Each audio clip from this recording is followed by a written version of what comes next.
इससे पहले कि मैं कुछ बोलूं, पहले आप ये देख लीजिए। आज चाहे ये पार्टी हो, चाहे ये पार्टी हो, चाहे ये पार्टी हो, इन सारी पार्टियों का एक ही मकसद है, आम आदमी पार्टी को क्रश करो, केजरीवाल को क्रश करो। सबसे पहले तो इनके स्क्रिप्ट राइटर को बहुत बड़ा सैल्यूट, क्योंकि पूरी की पूरी स्क्रिप्ट में एक भी चेंज नहीं किया गया, 19-20 का भी चेंज नहीं है। और जहां तक रही बात आम आदमी पार्टी और अरविंद केजरीवाल को डुबाने की, वो सिर्फ एक ही इंसान कर सकता है, और वो है अरविंद केजरीवाल खुद।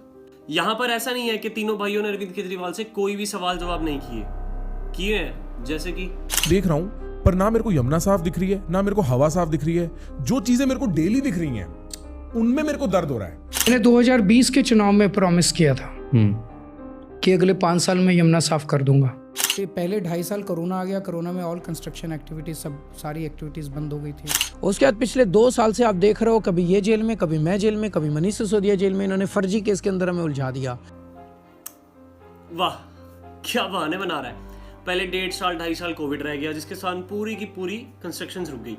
फिर उसके बाद कभी केजरीवाल जी जेल में चले गए, तो कभी उनके प्रिय मनीष सिसोदिया जी जेल में चले गए। ये तो यार सेम वैसे ही है। जब मैं स्कूल में होता था ना, और मैं होमवर्क करके स्कूल में नहीं जाता था, तो मैं सेम तरीके के बहाने बनाता था कि मैम मैंने होमवर्क तो किया था, बट मेरी नोटबुक घर रह गई, या मैम मेरी नोटबुक को कुत्ते ने खा लिया, या कुछ भी। बट जो देश की जनता है ना, वो सेम उस टीचर की तरह है, जिसको कुछ भी पता ना होते हुए भी उसे सब कुछ पता है कि ये बच्चा कितने बहाने बना रहा है। और कोविड आने से या किसी के भी जेल में जाने से शीश महल की कंस्ट्रक्शन तो नहीं रुकी, तो ये यमुना जी की सफाई क्यों? सवाल आया फ्रीबीज का। केजरीवाल जी ने फ्रीबीज को तीनों पॉडकास्ट में सेम तरह की थ्योरीज, सेम तरह की इकोनॉमिक्स समझाकर सेम तरह से टैकल कर दिया। मोटे मोटे तौर में इकोनॉमिक्स में 2 थ्योरीज हैं। एक है ट्रिकल डाउन थ्योरी और एक है बॉटम्स अप थ्योरी। यहाँ पर 2 थ्योरीज के बारे में बात की गई है। पहली है ट्रिकल डाउन थ्योरी, जिसे कि मोदी जी यूज करते हैं केजरीवाल जी की नजर में। जो थ्योरी ये कहती है कि आप जो हमारे अमीर हैं उनको और पैसे दो, जिससे कि इवेंचुअली अपने बिजनेसेस में और ज़्यादा पैसा लगाएं।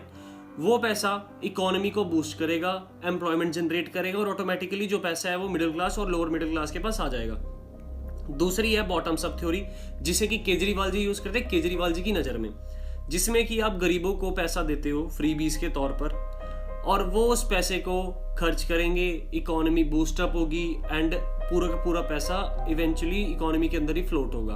अब ना इसे कहते हैं गॉड लेवल ब्रेन वॉशिंग, क्योंकि अब ये सब सुनकर आपके अंदर से एक आवाज आ रही होगी कि नहीं यार, ये बंदा तो कितनी सही बात कर रहा है। बट अगर ये बंदा इतनी सही बात कर रहा है, तो दिल्ली 1993 के बाद 31 साल के बाद बजट डेफिसिट का स्वाद क्यों चखने वाला है? क्यों वो बजट डेफिसिट की तरफ जा रहा है? अगर आपकी थ्योरीज इतनी ही अच्छी हैं, आप उसमें पॉडकास्ट में कह रहे हो कि नहीं हमारी थ्योरीज बहुत अच्छी हैं, हम अकाउंटिंग के बादशाह हैं, हम ऐसे कैसे बजट डेफिसिट जाने देंगे? क्यों?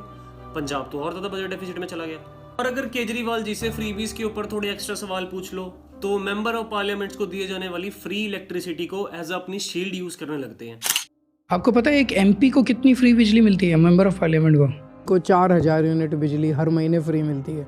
एक एमपी जो होता है मेंबर ऑफ पार्लियामेंट, उसको कितनी फ्री बिजली मिलती है? कितनी? लगभग 4000 या 5000 यूनिट पर मंथ। अगर एक इंसान कुएं में छलांग लगाता है, तो क्या आपका भी कुएं में छलांग लगाना जरूरी है? अगर आप लोअर मिडिल क्लास का भला करना ही चाहते हो, देश का भला करना ही चाहते हो, तो ये फ्रीबीज खिलाकर उन्हें फ्रीबीज की आदत लगाकर मत करो भाई। इससे वे बेटर है कि आप फ्रीबीज पे जितना पैसा खर्च कर रहे हो, उतना पैसा आप उनके लिए नई जॉब अपॉर्चुनिटीज क्रिएट करने में लगा दो। आप उन्हें अच्छी ट्रेनिंग्स प्रोवाइड करो, जिससे कि वो एम्प्लॉयबल बन सकें।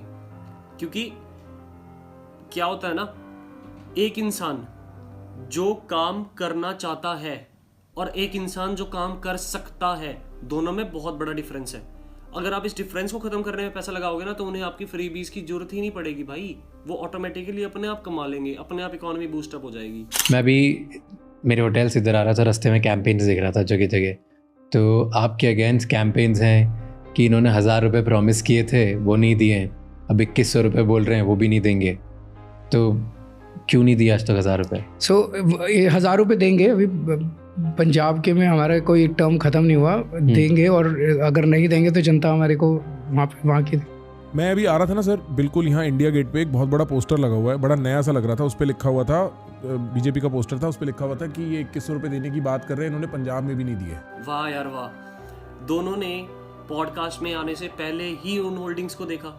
चलो राज साहनी का तो मान लिया, वो तो मध्य प्रदेश से हैं, उन्होंने नहीं देखा। पर प्रखर जी आप तो फरीदाबाद से ही हो ना, तो आप इससे पहले दिल्ली नहीं गए, आपने वो होल्डिंग्स नहीं देखी?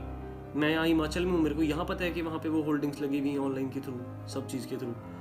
और केजरीवाल जी जो आप बातें घुमा रहे हो ना कि अभी हमारी सरकार है, हम दे देंगे अपने टर्म पीरियड के अंदर अंदर, दोगे कहाँ से?